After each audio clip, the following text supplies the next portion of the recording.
అత్యుత్తమ శిఖరాలకు ఎదగాలంటే సత్సంకల్పం కావాలి. అప్పుడు దీక్ష కొనాలి, నీ దారిలో నువ్వు నడవాలి అని నేను నేర్చుకుంది మా నాన్నగారి నుంచి.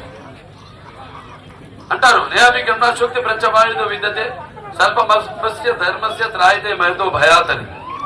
అంటే ఎవరు పడితే వాళ్ళ మహానుభావులు అంటాం. అందరూ మహానుభావులు కాలేరు. వీళ్ళకి చావు పుట్టుకలతో సంబంధం లేదు. ఏదో ఒక విస్ఫోటనం జరిగినప్పుడు ప్రకృతిలో ఆకాశంలో అంటాం మనం తోకచుకి వెళ్ళినప్పుడు ఈయన పుట్టాడు, ఇప్పుడు ఏంటో అది విస్ఫోటనం ఆ సమయం. మహానుభావులు అంటే ఎవరెవరంటాం మనం మహానుభావులని? ఒక రామానుజాచార్యుల వారు ఉన్నారు, ఒక ఆది శంకరాచార్యుల వారు ఉన్నారు, శంకరాచార్యుల వారు ఉన్నారు. అలాగే ఆంధ్ర రాష్ట్ర కోసం పోరాడిన పొట్టి శ్రీరాములు గారు ఉన్నారు. అలాగే ఒక అంబేద్కర్ గారు ఉన్నారు, రాజ్యాంగాన్ని ప్రసాదించిన అంబేద్కర్ గారు ఉన్నారు. అలాగే ఒక ఎన్టీఆర్. వీళ్ళనంటాం మన మహానుభావులని. అంటే ఎన్టీఆర్ అంటే నా దృష్టిలో కేవలం నందమూరి తారక రామారావు గారి మాత్రమే కాదు. ఎన్టీఆర్ అంటే ఆయన ఒక నటనాలయం, ఆ ఇంట్లో ఆయన ఒక నటసింహం, ఆ ఇంట్లో ఆయన నటసింహుడు. టీ అంటే తారామండలంలోని తారక ధృవతారకుడు. ఆరంటే రాజర్షి రారాజు, రాజకీయ దురంధర యుగంధరుడు, రమణీయ రమ్య కమనీయ సౌమ్య గుణధాముడు. అందుకే ఆయన అందరి గుండెల్లో ఆరాధ్యుడైనాడు. ఇవాళ ఈ విగ్రహం కూడా అంతే. గత స్ఫూర్తులు కాదు మనం తలుచుకోవాల్సింది.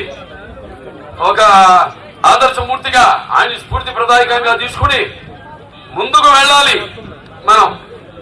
నేనంతే నా జీవితంలో ఆయనే తీసుకుంటాను స్ఫూర్తిగా. నా ఏ వేసిన అడుగైనా సరే, ఏ ఆలోచన సరే, ఏ మాట అయినా సరే నోటి నుంచి వచ్చింది. నవ్వేవాడు నవ్వని, తిట్టేవాడు తిట్టని, పొగిడేవాడు పొగడని అంటుంటాడు. I don't care bro. అదే ఆయన జీవితం. ఆయన అలాగే రాజకీయాల్లోకి వచ్చారు. అంటే ఎన్టీఆర్ అంటే ఒక నటనకు ఒక ఆదర్శం, నిర్వచనం. ఎన్టీఆర్ అంటే నవరసాలకు ఒక అలంకారం. ఎన్టీఆర్ అంటే నటనకు ఒక గ్రంథాలయం, విశ్వవిద్యాలయం. ఎన్టీఆర్ అంటే ఒక నవశకానికి ఆరంభ మంత్రం. అలాగే ఎన్టీఆర్ అంటే ఒక నవజాతికి మార్గదర్శకం. అలాగే ఎన్టీఆర్ అంటే నానా జాతులకు దైవ సమానం. ఎన్టీఆర్ అంటే యువతకు ఆదర్శం. ఎన్టీఆర్ అంటే రక్తం మరిగేలా చేసే ఒక అగ్నికణం. అలాగే ఎన్టీఆర్ అంటే ఆయన నడిచిన దారే ఒక భగవద్గీతలా సాగిన ఒక గొప్ప జీవితం. అలాగే ఎన్టీఆర్ అందుకే ఆయన అందరి గుండెల్లో శాశ్వతంగా నిలిచిపోయే ఒక నిత్యాభిమానభూషుడయ్యాడు.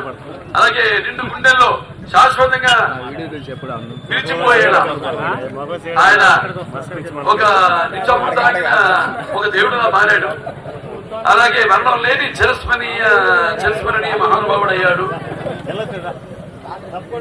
అలాగే ఆయన తన జీవితమే ఒక చెప్పినట్టుగా ముందు భగవద్గీతల సాగిన ఒక అంటే ఆయనలాగా ఒక అఖండమైన జీవితం ఎవరు పొందలేదు అని రుజువు చేసి ఆయన అందరి గుండెల్లో కూడగట్టుకున్న ఒక మహానుభావుడయ్యాడు. ఆయనకి మనం ఇది ఆయన శాశ్వతంగా అందరి గుండెల్లో వెలుగుతూ ఉండే ఒక మహనీయ మహానుభావుడు ఆయన జీవితం. మరి ఆయన సినిమా మొదటి నుంచి చూస్తే ప్రస్థానంలో ఆయన సినిమా విషయాలకు వస్తే మరి ఆయన నటిస్తుంటే పౌరాణికాలు ప్రాణం పోసుకున్నాయి, జానపదాలు జాబిలీలు పాడాయి, అలాగే సాంఘికాలు సామెత మరగమనాలు అయ్యాయి, పద్యం పట్టుబట్టింది, అలాగే నాట్యం నాటు నేర్చింది, అలాగే కళామంతరి కన్నుల పండుగ చేసుకుంది, గడగడలాడింది, గెలగెల నవ్వింది. కేవలం మన దేశంలోనే కాదు, ప్రపంచంలో ఎక్కడ చూసినా, ఎక్కడ వెతికి చూసినా కూడా అటువంటి నటనాచార్యుడు. అలానే నటనలో ప్రయోగాలు చేసి చేసిన నటనాచార్యుడైతేనేమి, అలాగే పరకాయ ప్రవేశం చేసి ఆ పాత్రల్ని అనుగుణంలో నింపుకుని ఆ పాత్రలకు న్యాయం చేసిన ఒక నటధీశాలి అయితేనేమి, ఇంకెక్కడ మనకి కనిపించడు అనేది నేనే కాదు ప్రతి ఒక్కడు ఒప్పుకునే నిలబడి తీరతాడు. అలాగే ప్రతి